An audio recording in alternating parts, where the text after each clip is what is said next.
Bonjour et bienvenue.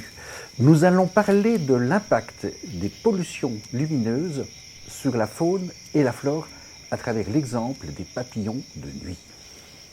On ne le sait peut-être pas, mais 8 espèces de papillons sur 10 dans nos régions sont des papillons de nuit. On se reproduit, on pond ses œufs, on se nourrit de nuit et on dort le jour.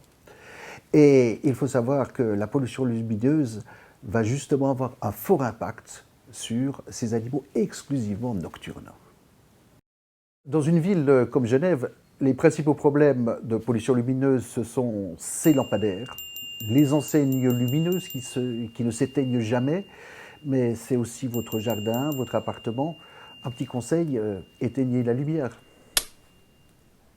Le lampadaire est un piège mortel pour les papillons de nuit, car ça les attire jusqu'à 100 mètres, 200 mètres de distance.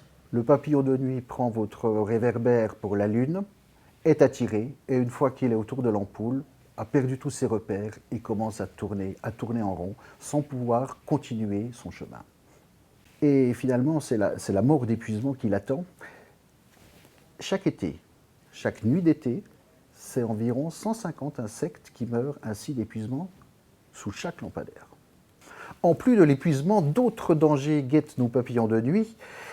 Des prédateurs comme les araignées ont installé leurs toiles tout autour de l'ampoule, du lampadaire, et finalement, les animaux sont piégés avec grande facilité et dévorés.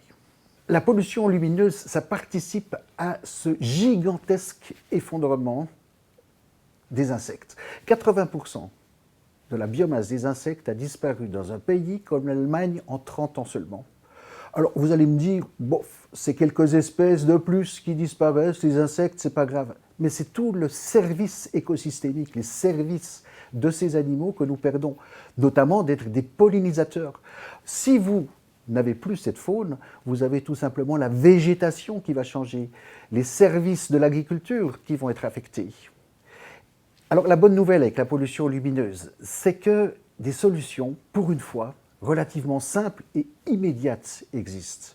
Il suffit de cesser d'exagérer avec les lumières, il suffit de ne pas trop éclairer, de faire de la pollution lumineuse, d'être raisonnable, de respecter un peu mieux les rythmes du jour et de la nuit, et là, vous avez un impact immédiat sur l'ensemble, non seulement de la biodiversité, de tous les écosystèmes également, mais aussi de notre vie, nous les humains.